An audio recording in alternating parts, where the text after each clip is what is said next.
자, 이제 마지막 챕터예요. 그러면 우리는 어떻게 살 것인가?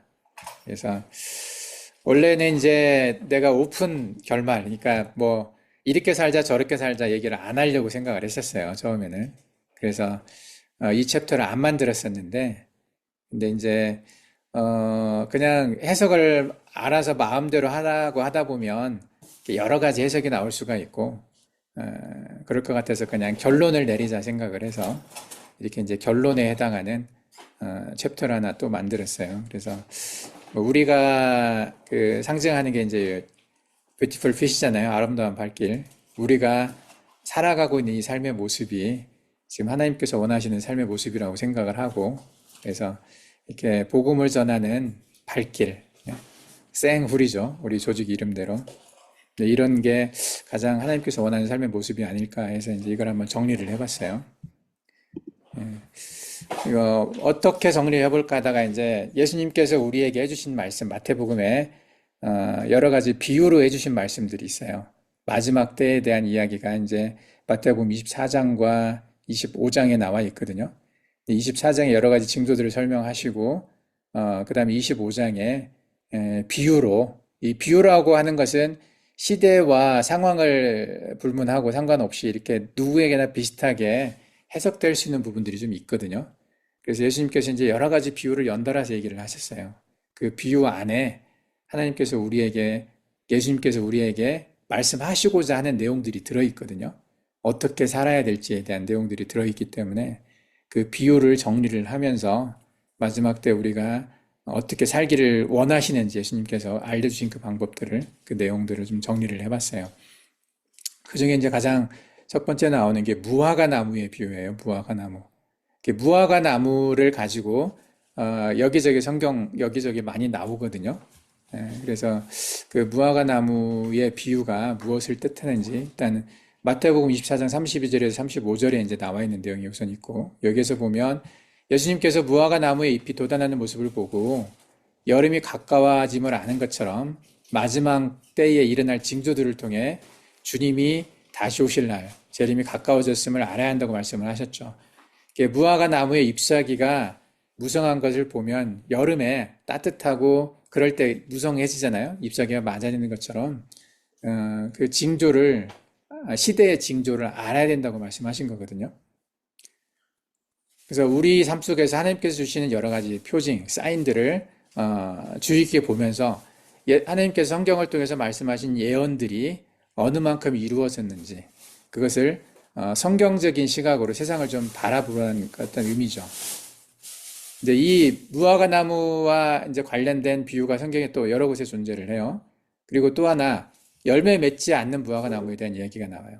누가복음 13장 6절에서 9절에 보면 한 사람이 무화과 나무를 심었는데 나무가 열매를 맺지 못했어요. 주인은 나무를 베어버리려고 하지만 정원사가 조금 더 자기가 돌봐서 열매 맺을 수 있게 좀 기다려달라는 얘기를 하죠. 첫 번째 무화과 나무, 마태복음에서 나와 있는 무화과 나무의 비유에서는 음, 세상의 시대의 징조를 보라고 말씀하셨다면, 열매를 이제 누가복음에서 보면은 열매를 맺어야 된다는 얘기를 하고 있는 거죠. 그래서 하나님의 인내와 기다림, 하나님 지금 기다리고 계시거든요. 우리 삶 속에서 열매가 나타나길 기다리고 계시는데 열매 맺는 삶의 중요성을 강조를 하시는 거죠. 그리고 준비되지 않은 상태에 대한 경고를 주신 거예요. 이것은 열매를 맺지 않으면은 베어버리겠다는 경고를 주신 거죠. 그리고 실제로 이제 잎만 무성한 무화과 나무에 대해 저주한 장면이 나와요. 마태복음 21장 18절에 22절, 마가복음 11장 12절에 14절에 보면 같은 이야기를 이제 두 제자가 서로 다르게 얘기를 했지만은 예수님께서 열매를 맺지 못한 무화과 나무를 저주를 하시고 나무가 즉시 말라버려요. 기다리셨지만 기다렸는데 열매를 맺지 않고 그러면은 결국에는 이제 말라버린다는 얘기죠. 그리고 결국엔 이제 열매를 맺지 않게 되면은 버려짐을 받는다는 거죠. 모든 무화과 나무라고 해서 크리스찬으로 보인다고 해서 그 크리스찬이 열매가 없다 삶에서 그러면 진짜 크리스찬이 아닌 거죠. 예. 그래서 마지막 때에 우리에게 주시는 비유 중에 하나가 이거죠. 열매를 맺어야 된다는 거죠. 우리 삶 속에서. 그래서 이 구절들 속에서 어, 첫 번째는 징조를 깨달아야 되고요. 세상의 징조를 깨닫고, 그리고 열매 맺는 삶의 중요성, 그리고 외형적으로 나뭇잎만 많은 게 아니라 실제로 열매를 맺어야 한다는 거죠. 겉으로만 화려한 크리스찬, 뭐 매주 그 기독교 교회 나가서 예배드리고 많은 헌금을 하고 이런 겉으로 보이는 정말 화려해 보이는 그런 것처럼 보이지만 실제 그 삶에서 열매가 없다면 그건 진짜 크리스찬이 아니라는 거죠. 우리의 삶의 모습이 그러지 않나 늘 반성을 해야 된다는 거예요. 그래서, 그래서 이 무화과 나무와 관련된 비유를 통해서 하나님께서 이제 우리에게 예수님께서 우리에게 주시고자 하는 말씀이 있어요. 그래서 지금 이 시대가 어떤 시대인가 한번 생각을 해보자는 거죠. 지금 이 시대가 과연 그 마지막 때 그라고 볼 수가 있는지에 대한 얘기를 이제 한번 보면은 지금의 상황과 이제 왜냐하면 지금 첫 번째 무화과 나무 비유에서 시대의 징조를 알으라고 그랬잖아요. 여름이 왔다는 걸 알으라고. 무화과 나무 잎사귀가 많으면 여름이 왔다는 걸 알으라고 말씀하셨는데 지금이 어떤 때이냐 보면은 거짓 그리스도와 거짓 선지자가 많이 출현을 했어요. 뭐 전에도 있었지만 지금 특히 더 많이 있어요. 특히 몽골에도 많잖아. 이단들. 뭐 신천지나 뭐 하나님의 교회라거나 안상홍교회나 그리고 뭐 몰몬교나 많이 있어 이단들이. 그리고 그들이 이제 더 적극적으로 이렇게 얘기를 막 하고 있잖아요. 뭐 포교를 활동을 하고 있고 어떻게 보면 정통 기독교 교단보다도 더 열심을 내서 하고 있어요. 뭐 전쟁 되게 많잖아요. 전쟁 분쟁이 계속해서 이어지고 있고 쉽게 끝나지도 않고 이 전쟁에 많은 나라들이 개입이 돼서 영향을 받고 있어요. 뭐 유럽에서 있는 전쟁, 우크라이나와 러시아가 단순히 두 나라만의 전쟁이 아니잖아요. 그 전쟁에 직간접적으로 많은 나라들이 개입이 돼 있어요. 멀리 떨어져 있는 한국과 북한도 북한의 군대가 거기 가 있고 한국에서 만든 무기가 거기 가 있거든요. 그리고 유럽과 미국의 수많은 사람들이 내는 세금, 돈들이 거기 들어가 있고 이 전쟁이 한 지역에서 일어나는 것처럼 보이지만 실제는 그러지 않은 거죠. 모든 지금 세계가 거기에 지금 전쟁에 들어가 있는 거죠. 그리고 이스라엘의 전쟁, 그리고 예멘에서의 전쟁들, 그리고 기근과 지진, 이건 계속해서 이야기가 나오고 있어요. 최근에도 지진이 일어났었죠. 뭐 터키에서도 일어났었고, 미얀마에서도 일어났었고, 태국에서 일어났었고, 그리고 올해에도 지금 아주 큰 지진이 있을 거라는 어떤 예언 때문에 많은 사람들이 불안해하고 있어요. 특히 일본에 큰 지진이 있을 거라고 7월 달에 그런 예언이 있었잖아요. 근데 그것 때문에 홍콩에서 일본으로 가는 비행기가 많이 줄었더라고요, 실제로. 사람들이 거기에 영향을 받고 있다는 얘기야. 아직 일어난 건 아니지만 과학자들도 일어나지 않을 거라 말도 못하는 거지. 일어난다고 말도 못하지만은. 그래서 지금 사람들이 일단은 그 시간을 피하자는 심리가 있는 것 같아요. 그래서 구체적으로 일본으로 들어가는 비행기 편수가 많이 줄고 있고, 그리고 일본에 지금 쌀값이 많이 올랐거든요. 알고 있나요? 일본에 쌀값 많이 오른 거? 그래서 한국으로 오는 일본 사람들이 한국에 와서 쌀 사가는 사람들도 좀 많아지고 있어요. 한국보다 두 배가 비싸더라고요. 몽골보다는 한 세 배쯤 비싼 것 같아. 일본 쌀값이. 내가 며칠 전에 대구로 가서 5kg짜리 샀는데 38,000 투구리인가 그렇더라고. 싼 게. 5kg가 38,000 투구리인데 지금 일본 보니까 48,000 엔인가 그래. 5kg가. 그러면은 한 한국 돈으로 4만 원, 5만 원 가까이 되거든요, 이게. 1kg가. 그러면은 몇 배야, 그게. 투구력으로 따지면은 한 15만 투구리 가까이 되는 것 같아요. 12, 3만 투구리? 예. 그러니까 지금 몽골에서 판매되는 가격이 한 3배, 4배 가까이 돼요. 일본에서 판매되는 게. 이게 이제 일시적인 게 아니라 전 세계적으로 이렇게 될 가능성이 많이 있다는 거죠. 예. 그러면 기근이 올 수가 있어요. 이런 자연재해가 지금 점점 많아지고 있고, 전염병에 대한 얘기도 지금 많이 돌고 있어요. 지금 코비드 19가 몇 년 전에 이렇게 많이 돌았지만 지금도 중국에서 그런 말들을 많이 해요. 중국 인구가 많이 줄었다는 얘기 하더라고. 근데 아직은 음모론인데 정식으로 드러난 뉴스는 아니지만 중국에서 80년대생들이 많이 죽었대요. 80년대생, 나이 지금 40대에 있는 사람들. 그래서 거리마다 사람들이 없다는 얘기는 많이 해요. 많이 줄었다고. 예전에 거리에 사람들이 뭐 술 마시고 밥 먹고 했던 것들, 물론 경제가 안 좋아져서 밖으로 물건을 사지 않는 사러 다니는 사람들이 적어진 경우도 있지만은 실제로 죽은 사람이 많다는 이야기가 있어요. 그래서 이렇게 분석을 해보면은 중국 인구가 14억이 아니라 8억 정도밖에 안 된다는 말도 지금 많이 나오고 있어요. 예. 그래서 이게 전염병이 아닐까라고 말하는 사람들도 있거든요, 지금. 예. 그래서 지금 아마 조만간에 더 다시 코비드19 같은 그 전 세계적인 전염병이 다시 올 가능성도 있어요. 예. 그에 대한 걱정들을 좀 많이 하고 있고, 그 도덕적 타락과 사랑이 식어진다는 얘기 많이 하죠. 예. 옛날처럼 이게 노아 시대에 사람들처럼 그때 강포하고 폐괴하다라는 단어로 표현을 하거든요. 사람들이 폭력적이고 강포하고 강제적으로 뭔가를 하고. 그래서 지금 한국이나 미국이나 중국이나 이렇게 돌아가는 상황들이 상식적이지 않은 게 좀 많이 생기는 것 같아요.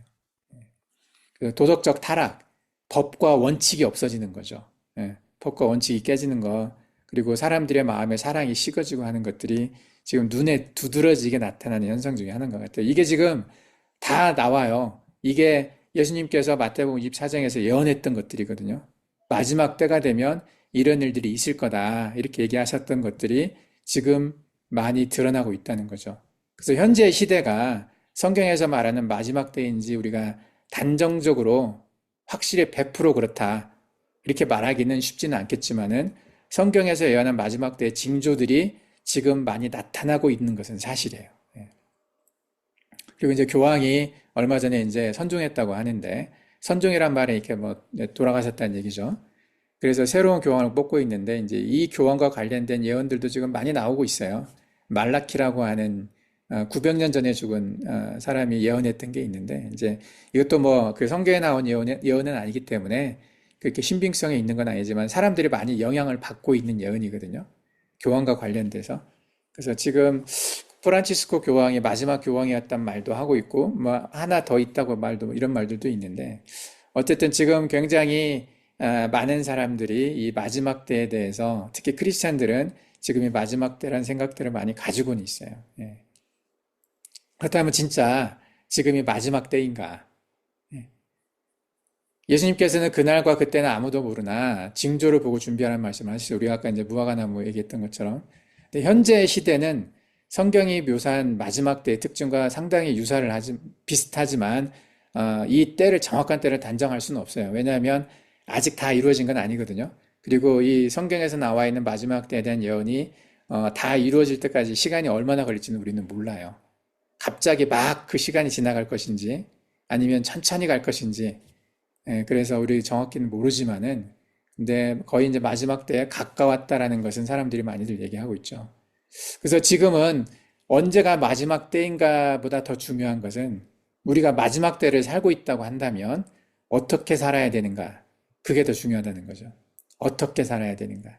우리가 이제 앞에 이야기를 했어요. 그러면 우리는 어떻게 살 것인가? 이게 중요해요. 그죠?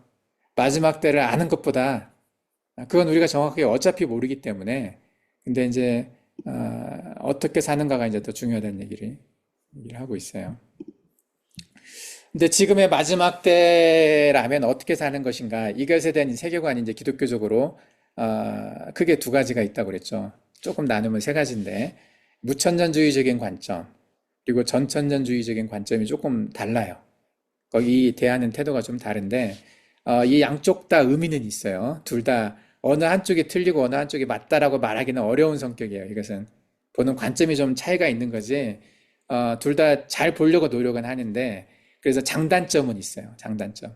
장점과 단점이 있는데 우리가 이것을 비교해서 우리는 어떤 태도를 취할 것인가, 우리는 어떻게 바라볼 것인가를 생각을 할 필요가 있어요. 그래서 무천년주의의 관점, 이게 이제 어떻게 보면은 가장 많이 퍼져 있고 특히 이제 장로교나 보수주의 교단이 이제 이 무천년주의 관점이 있거든요. 칼비니즘이 그런 게 있기 때문에 우천년주의에 대해서 이제 우리가 얘기를 했어요. 천년왕국에 대해서 어떻게 보는가 이건 뭐 얘기를 했기 때문에 그렇다면 이 무천년주의는 현재 시대를 어떻게 보고 있냐?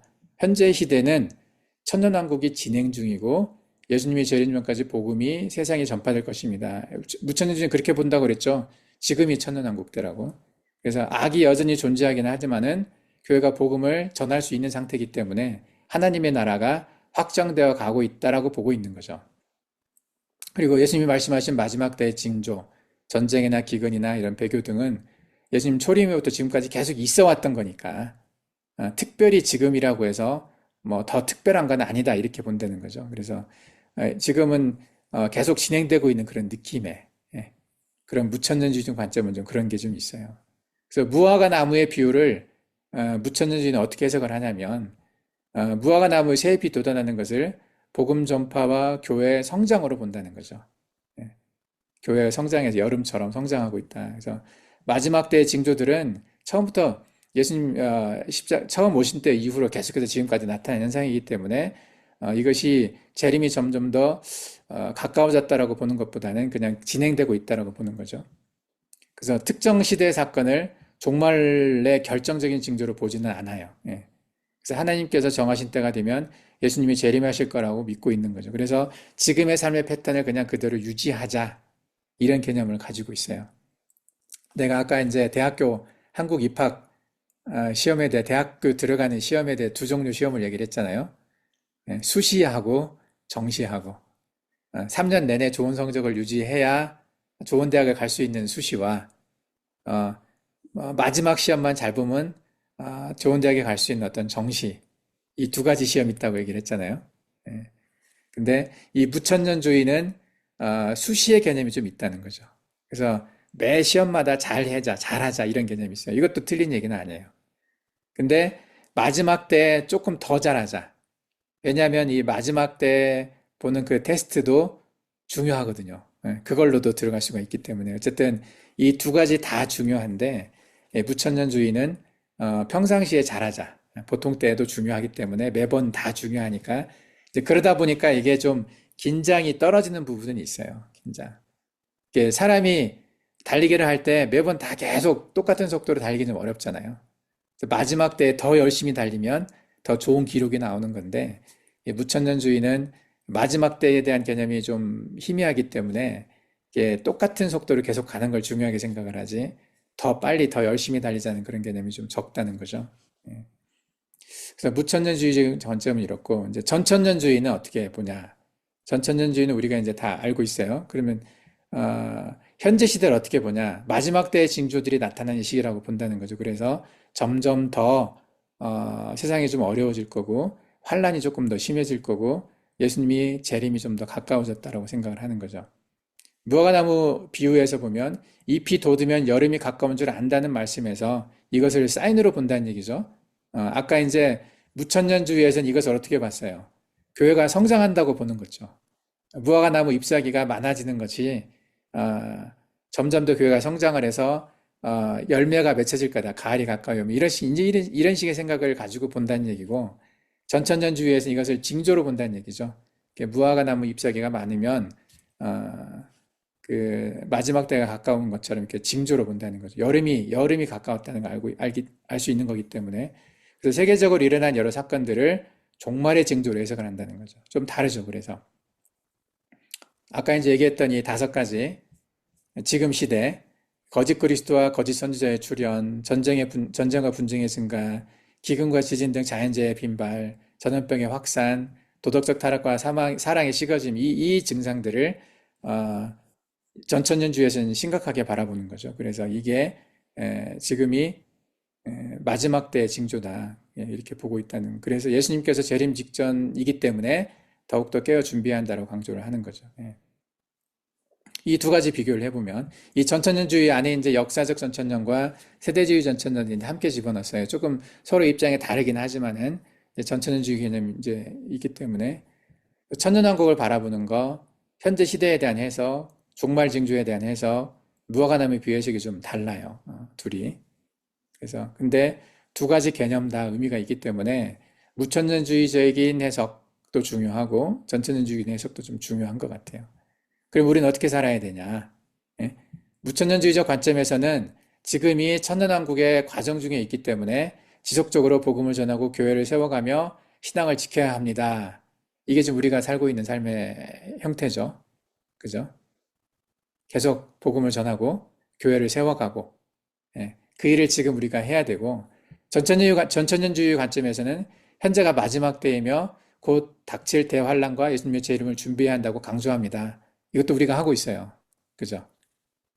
강조하고 있잖아, 지금. 예, 그래서 마지막 때 가까우기 때문에 지금 세계관도 더 더 늦지 않게 이 이야기를 좀 해야 될 것 같고, 그래서 이 두 가지 다 중요하기 때문에 함께 가야 된다는 생각을 하고 있어요. 그래서 어떤 관점을 따르든지 간에 전천년이든 무천년이든지 간에 예수님의 재림이 반드시 이루어진다는 사실을 믿고 깨어서 준비하는 삶을 살아야 한다는 거죠. 중요한 것은.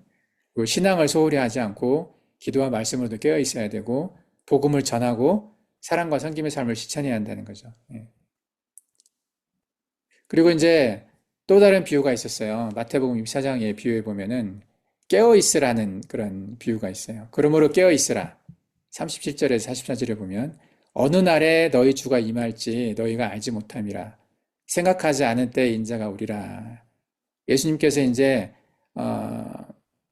오실 것에 재림에 대한 어떤 것들이 이제 어느 날 갑자기 올 거기 때문에 항상 깨어 있으라라고 하는 이제 그런 얘기가 있죠. 도둑에 대해서 이제 비유하면서 도둑의 비유를 했죠. 근데 무천년주의 관점에서 보면 이 재림의 시기는 아무도 모른다. 정확한 시점은 아무도 알 수 없어. 그렇지만 항상 깨어 있어야 된다고 얘기를 하죠. 그래서 마지막 날이 한순간에 이루어지기 때문에 신앙을 지속적으로 유지한다고 강조를 해요.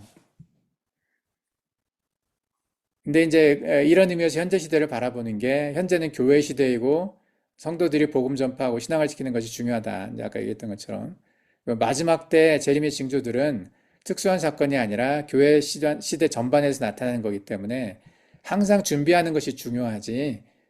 어떤 시점에 특별한 어떤 종말의 시점, 종말의 사인으로 보고 그렇게 바라보는 것은 좋지 않다라고 이제 얘기를 하는 견해를 갖고 있죠. 근데 이제 전천년주의는 어, 재림이 예상치 못한 순간에 온다는 얘기는 하지만, 근데 징조들은 있다고 보죠. 그래서 언제인지 정확히 모르지만 그 근처는 알 수 있다는 거죠. 교회가 깨어 있어야 한다고 얘기를 하죠. 왜냐하면 환란 전에 휴거가 있을 것이라고 세대주의 전체는 그렇게 보거든요. 근데 여기에서 이제 큰 차이가 있어요. 환란 전 휴거냐, 환란 후 휴거냐. 환란 전 휴거를 이야기하는 사람들은 어, 구체적인 모든 징조가 나타나기 전에 누구나 알 수 있는 환란이 오기 전에 예수님의 재림이 있을 거기 때문에 그때 휴거가 있을 거기 때문에 깨어 있어야 한다는 얘기를 하죠. 그래서 이 사람들은 환란 후 휴거를 얘기하는 역사적 전천년주의를 비판을 할 때 환란이 있게 되면 누구나 다 알 수 있는 거 아니냐 예수님이 오시는 것을 그 도둑처럼 온다는 말하고 안 맞는다. 그래서 환란이 시작되기 전에 예수님이 오셔야 맞다 이런 식으로 얘기를 하죠. 근데 우리가 환란이 왔다고 해서 그 환란을 인식을 제대로 할 수 있겠어요? 모든 사람들이 지금이 환란기 전반기 3년 지금 지나가고 있습니다. 이렇게 아무리 말을 해도 받아들이는 사람마다 좀 다르게 받아들이거든요. 이건 전반기 3년 반의 환란은 사람이 정한 어떤 단어거든요, 이게. 예. 이것도 믿음의 문제예요. 그래서 환란 전에 예수님이 오실 거라고 계속 기다리고 있는데 이미 환란이 시작됐어. 근데 이 세대주의 종말론자들은 아직 자기들이 휴거가 되지 않았기 때문에 환란이 아직 안 왔다고 생각할 수 있거든요. 무슨 말인지 이해되죠? 예. 어쨌든 그런 부분에서 환란에 대한 대비가 안 될 수가 있어요. 세대주의 전천년은. 예, 그런 좀 약점을 가지고는 있어요.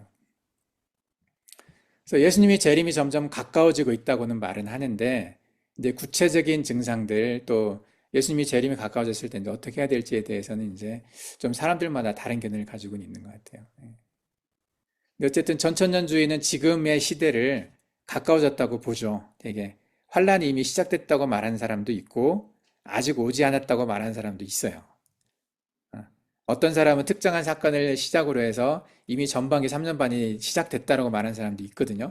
근데 아직은 그 시간이 안 왔고 프리 환란기, 그러니까 7년이 아니라 7년 전 단계 상태, 뭐 인이 네 번째까지 떼어질 때가 전이라고 얘기를 했잖아요. 이제 그런 상태가 아닐까라고 보는 사람들도 있고 해서 이게 일치된 의견이 없어요, 사실은. 그래서 누구나가 다 알 수 있는 환란의 모습으로 오는 게 아니기 때문에 예, 그것에 대해서는 정확하게 우리가 얘기하기는 좀 어려워요. 그래서 이 전천년주의자들이 아무리 관심 있게 시대 징조를 본다 하더라도 통일된 의견으로 그 시대를 정의하고 지금이 환란기니까 곧 뭐 몇 년 있다가 적그리스도가 등장을 할 거고 이런 얘기를 정확하게 말할 수는 없어요, 누구도.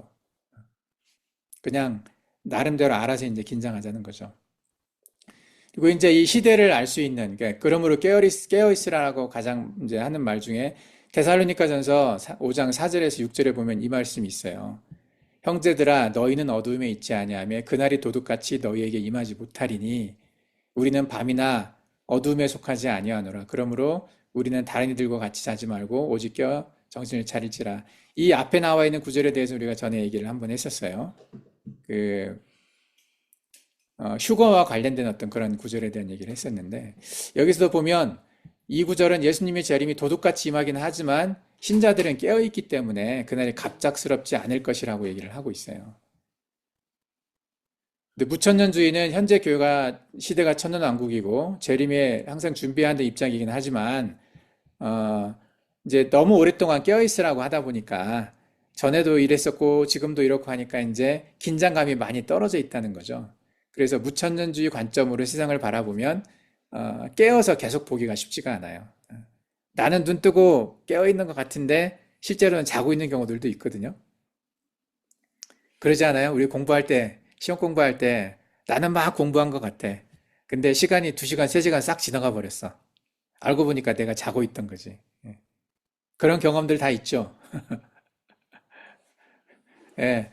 내 친구도 그런 애들이 있었어. 보면, 그러니까 공부하는 시간 때 자고 있는 거야. 근데 서서 자. 눈은 감고 있어. 근데 눈은 한 3시간 동안 감고 있는 거예요. 근데 자기는 공부했다고 생각을 하는 거야. 시간은 딱 지나갔는데 깨서 보니까 공부한 건 하나도 없어. 페이지가 안 넘어가 있는 거죠. 예. 근데 그런 경험들이 있어요. 그래서 무천년이 그럴 가능성이 좀 많이 있다는 거예요. 예. 자기는 깨어있다고 생각하고 있는데 실제는 자고 있는. 왜냐하면 맨날 깨어있으라고 하니까. 그런 어떤 단점들이 있죠. 그래서 깨어있으라고 하는 부분에 있어서는 무천년보다는 전천년이 시대의 징조를 보고 더 긴장할 수 있기 때문에 더 잘 깨어있을 가능성이 많다는 거죠. 그래서 무천년은 그래서 신앙적으로 둔감해질 가능성이 많아요. 그리고 무천년을 선호하는 사람들은 시대의 징조를 보기 싫어하는 사람들이 좀 많이 있거든요. 마음이 편하고 싶어서. 지금 일어나고 있는 게 특별한 게 아니다. 옛날에도 똑같이 있었다. 그러니까 뭐 법석 떨지 말아라. 말자. 그냥 그대로 똑같이 살면 된다. 이런 식의 이제 얘기. 평안한 생활의 반복을 꿈꾸는 사람들이 이런 경향이 좀 있어요. 예.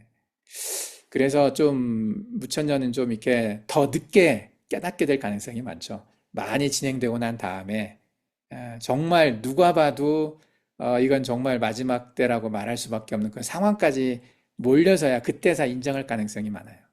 아니면 그때 가서도 인정 못할 수도 있어요, 이분들은. 적그리스도가 등장을 이미 했는데 적그리스도가 아니라고 말할 가능성도 많고. 예.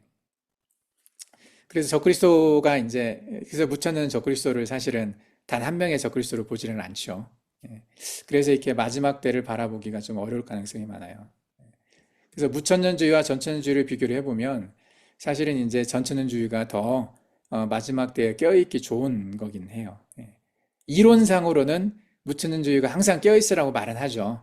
항상 깨어있으라고 말하는 그것이 틀린 말은 아니지만 사람에게서는 이제 그게 영적인 긴장감을 좀 떨어뜨릴 수 있는 말이기 때문에 실질적으로는 자고 있을 경우가 많다는 거죠. 무천년주의에서는.